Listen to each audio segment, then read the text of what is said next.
हिंदी में यूपीएससी की तैयारी से संबंधित प्रोग्राम्स को देखने के लिए सब्सक्राइब करें स्टडी IQ-IAS हिंदी। नमस्कार साथियों, मैं कुणाल आप सभी का स्टडी IQ-IAS हिंदी पे स्वागत करता हूं। और फिलहाल भारत में आयोजित किया गया है सेमिकॉन इंडिया 2025 और इस अवसर पर प्रधानमंत्री नरेंद्र मोदी ने भारत सेमीकंडक्टर मिशन के अगले चरण की घोषणा कर दी है। क्या क्या खास बातें हैं ये सभी को जानते समझते हैं।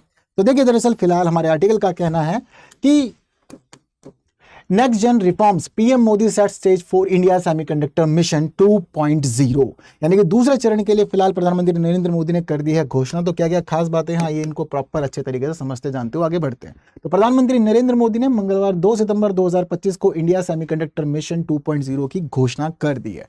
अब क्या क्या इसमें होने वाला है और फिलहाल सेमीकंडक्टर से जुड़ी क्या क्या खास स्थितियां उस पर एक बार नजर डालते हैं। तो देखिए, फिलहाल प्रधानमंत्री नरेंद्र मोदी का यह कहना है कि जो नया चरण होने वाला है वो नया चरण केवल अल्पकालीन संकेतों तक ही सीमित नहीं होगा, बल्कि दीर्घकालीन प्रतिबद्धताओं पर भी वो आधारित नीतियां लेकर के आएगा, उसमें आधारित नीतियां शामिल होंगी। अब देखिए, दरअसल इस बात को कहने का अर्थ क्या है। अब हम लोग पहला चरण पार कर चुके हैं। इंडिया सेमीकंडक्टर मिशन का जो पहला चरण था उस चरण में हम लोग अब आगे बढ़ चुके हैं, चीजें बहुत ज्यादा सुधर चुकी है। अब देखिए, जब कभी भी किसी भी काम को शुरू करने के लिए जो हमें शुरुआती बुनियादी आधारित चीजें चाहिए होती हैं वो सब चीजें पूरी हो चुकी हैं, यानी कि हम लोगों ने अब अपने देश के अंदर अच्छा खासा इंफ्रास्ट्रक्चर डेवलप कर लिया है और फिलहाल हमारे पास में 10 यूनिट्स ऐसी हैं जो सेमीकंडक्टर यूनिट से हमारे काम कर रही हैं। इसके साथ साथ ही हम लोग ये भी देखते हैं कि अब जरूरत है हम लोग को इस क्षेत्र को बढ़ाने की और वैश्विक सेमीकंडक्टर इंडस्ट्री के अंदर या वैश्विक सेमीकंडक्टर मार्केट के मामले में एक बड़ी भूमिका निभाने की। तो इसीलिए फिलहाल प्रधानमंत्री ने कहा है कि देखिए भाई, केवल अल्पकालीन संकेतों तक ही मामला सीमित नहीं रहने वाला है दूसरे चरण के अंदर, अब इसमें दीर्घकालीन प्रतिबद्धताओं पर आधारित नीतियां भी शामिल रहेंगी। इसके अलावा प्रधानमंत्री ने ये बात बताई कि देखिए, फिलहाल जो हमारा दूसरा चरण रहने वाला है सेमीकंडक्टर मिशन का, उसके लिए फिलहाल डिजाइन तैयार हो चुका है, मास्क भी व्यवस्थित हो चुके हैं और अब सटीकता और पैमाने के साथ क्रियान्वयन का इंतजार किया जा रहा है। तो जल्द ही इन सभी को पूरी तरह से क्रियान्वित भी कर दिया जाएगा। अगले चरण में जो खास फोकस रहने वाला है वो डिस्प्ले फैब्स पर रहने वाला है। डिस्प्ले फैब्स देखिए, दरअसल हम लोग जितने भी डिजिटल इलेक्ट्रॉनिक आइटम यूज करते हैं तो उन सभी के मामले में चाहे आपका टीवी है, ठीक है, इसके अलावा चाहे हमारा बोर्ड है, चाहे हमारा मोबाइल फोन है, इसके साथ साथ हमारा मॉनिटर, सभी की अपनी एक डिस्प्ले होती है। तो फिलहाल सरकार का फोकस है कि उसका जो डिस्प्ले फैब्स तैयार करने की यूनिट्स है उनके ऊपर खास ध्यान दिया जाएगा और भारत में एक बड़ी संख्या में डिस्प्ले फैब्स को डेवलप करने के लिए काम आगे बढ़ेगा। इसके साथ ही वर्तमान में हमारे पास अब 10 सेमीकंडक्टर यूनिट हो चुकी हैं जिसके लिए टोटल इन्वेस्टमेंट $18 बिलियन का किया जा चुका है। हालांकि पहले 5 सेमीकंडक्टर यूनिट्स को ही अप्रूव किया गया था, लेकिन अब हाल ही में ही 5 और सेमीकंडक्टर यूनिट्स को अप्रूव कर दिया गया, तो टोटल 10 हो चुके हैं। इसके अलावा अब बाकी धीरे धीरे सभी जगह पर जो हमारी यूनिट्स हैं वो अब निर्माण कार्य की तरफ भी आगे बढ़ रही हैं। केवल बात यहीं तक ही सीमित नहीं है, बल्कि इसके अलावा भारत की अब चाहत यह है कि जो वैश्विक सेमीकंडक्टर बाजार है, भारत वहां भी बड़ी भूमिका निभाए।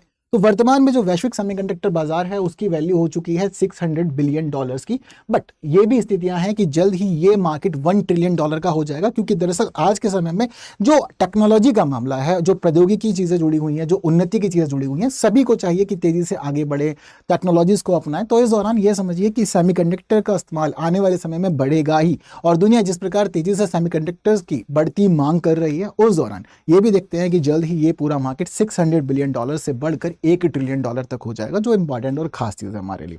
इसके अलावा अब दरअसल सेमीकंडक्टर्स की खास बात यह है कि प्रधानमंत्री नरेंद्र मोदी ने खुद ये बात क्लियर की कि देखिए, दरअसल जो पिछली शताब्दी थी, जो 20वीं शताब्दी थी, उस 20वीं शताब्दी को कहा जाता है कि वो तेल की शताब्दी थी। उस दौरान हम ये देखते हैं कि तेल से जुड़ी हुई सारा मामला चला था और तेल को उस समय काले सोने के रूप में प्रस्तुत किया जाता था। ठीक उसी प्रकार 21वीं शताब्दी का जो काला सोना है वो डिजिटल डायमंड यानी कि हमारे सेमीकंडक्टर चिप्स हैं। तो आज 21वीं शताब्दी की उन्नति, प्रौद्योगिकी और प्रगति अगर किसी पर डिपेंड करती है तो वो सेमीकंडक्टर के ऊपर डिपेंड करती है, और इसीलिए इसको हम 21वीं शताब्दी का डिजिटल डायमंड बिल्कुल कह सकते हैं, इसमें कोई दो राह नहीं। तो पिछली शताब्दी तो तेल से परिभाषित हुई थी, अब 21वीं शताब्दी छोटे चिप्स के आधार पर ही आगे बढ़ेगी। साथ ही जो हमारा इंडिया सेमीकंडक्टर मिशन 1.0 था उसका उद्देश्य रखा गया था भारत में औद्योगिक की शुरुआत करना। अब दरअसल भारत में उद्योग तो आगे बढ़ चुके हैं, स्थापित हो चुके हैं, 10 यूनिट आज हमारे पास में। अब दरअसल हमारे सामने जो नया टारगेट है वो नया टारगेट है स्थापित की गई सेमीकंडक्टर यूनिट्स का सदुपयोग करना और साथ ही उनके उपयोग के माध्यम से भारतीय अर्थव्यवस्था का तेजी से विकास करना और वैश्विक सेमीकंडक्टर बाजार में भारत की प्रतिबद्धता और उपस्थिति को सुनिश्चित करना। ये फिलहाल वर्तमान में हम लोगों के टारगेट है। तो पहले चरण का जो उद्देश्य था वो देश में उद्योग की शुरुआत करना था। अब दूसरे चरण में हम लोग लक्ष्य रखे हुए हैं कि सप्लाई चेन को मजबूत करना है, जिसके अंदर उपकरणों का निर्माण, सामग्री आपूर्ति और साथ ही इकोसिस्टम पार्टनर्स को शामिल करना इसमें मुख्य रूप से इनको रखा गया। तो देखते हैं कि ये सभी उद्देश्य हम लोग कितने समय में पूरे करते हैं, कितने अच्छे से इन लक्ष्यों के ऊपर खरा उतरेगा भारत। लेकिन इन सभी बातों के साथ जरूरी है कि हम लोग एक खास नजर डालें सेमीकंडक्टर के ऊपर और साथ ही समझें हम जो भारत का पहला सेमीकंडक्टर मिशन रहा है उसमें क्या क्या खास चीजें रही। तो पहली बात तो ये सेमीकंडक्टर, तो देखो नाम से ही क्लियर हो रहा है कि ना तो ये पूरी तरह से कंडक्टर है और ना ही ये पूरी तरह से इंसुलेटर है। तो इंसुलेटर और कंडक्टर इन दोनों के जो बीच का पदार्थ होता है उसको कहा जाता है सेमीकंडक्टर, यानी कि एक प्रकार से इसको अर्धचालक के रूप में प्रस्तुत किया जाता है। तो विद्युत चालकता इसके अंदर ना तो तांबे और एल्यूमिनियम की तरह पूरी होती है और ना ही इसके अंदर इंसुलेटर की तरह स्थिति लकड़ी या कांच वाली होती है। तो अर्धचालक होते हैं, लेकिन जितना अधिक ये गर्म होते जाते हैं उतना ही तेजी से ये विद्युत को आगे बढ़ाने का काम करते हैं, विद्युत की चालकता को ये निर्धारित करते हैं। तो ये इसकी एक खास फीचर है, तो इसलिए इसको सेमीकंडक्टर कहा जाता है। और दुनिया के अंदर सबसे ज्यादा इस्तेमाल किया जाने वाला जो सेमीकंडक्टर है वो सिलिकॉन है और दुनिया में सबसे अधिक लोकप्रिय भी फिलहाल यही बना हुआ है। तो इसका इस्तेमाल हम किस प्रकार से करते हैं? माइक्रोचिप्स बनाने में, प्रोसेसर बनाने में, ट्रांजिस्टर बनाने में, इंटीग्रेटेड सर्किट बनाने में और उसके अलावा इलेक्ट्रॉनिक उपकरणों के अंदर भी सेमीकंडक्टर का इस्तेमाल होता है। इसके साथ ही ये समझ लीजिए कि अगर आज की जितनी भी आधुनिक तकनीकें चल रही हैं उन सभी आधुनिक तकनीकों को सेमीकंडक्टर के माध्यम से ही संचालित किया जाता है, चाहे मोबाइल हो, लैपटॉप हो, कार हो, AI हो, 5G हो, सुपर कंप्यूटर हो, रक्षा उपकरण हो या फिर अंतरिक्ष तकनीकों की बात करें, ये सब कुछ अब सेमीकंडक्टर से ही संचालित हो रही है। इसी वजह से जरूरी है कि भारत केवल सेमीकंडक्टर के अंदर विकसित ही ना हो और साथ साथ भारत इस मामले में आत्मनिर्भर भी बने, क्योंकि अब हम ये देखते हैं कि दुनिया के अंदर अलग अलग परियोजनाएं आगे तो बढ़ रही हैं, लेकिन क्या भारत आत्मनिर्भरता के साथ अपनी सभी आवश्यकताओं को पूरा कर पाएगा? क्या भारत में हम इस प्रकार से सेमीकंडक्टर्स को डेवलप कर पाएंगे कि वो भारत की आवश्यकताओं के साथ साथ वैश्विक आवश्यकताओं की पूर्ति करने के लिए भी उत्तरदायी बन जाए? ये ऐसे पक्ष हैं जिन पक्षों के ऊपर अभी फिलहाल सवाल खड़े हुए हैं और आने वाले समय में यही देखना होगा कि भारत इन सभी लक्ष्यों को किस प्रकार से प्राप्त करता है, और यही लक्ष्य हमारे दूसरे सेमीकंडक्टर के चरण में निर्धारित भी किए गए।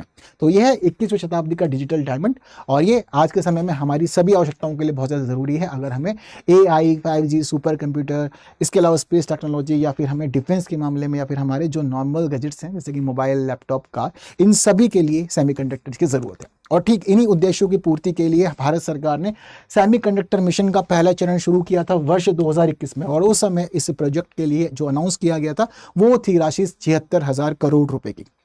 हालांकि 2021 में शुरू होने के बाद इस मिशन ने काफी सारे उद्देश्यों को पूरी किया, जैसे कि इसके उद्देश्य रखे गए थे चिप निर्माण, तो सेमीकंडक्टर फैब्स और डिस्प्ले फैब्स को खास तौर पे इसमें मुख्य केंद्र में रखा गया था और ये चीजें भारत में काफी अच्छे से हुई हैं और भारत में आज के समय में सेमीकंडक्टर निर्माण के लिए एक अच्छा बुनियादी ढांचा डेवलप कर लिया जा चुका है।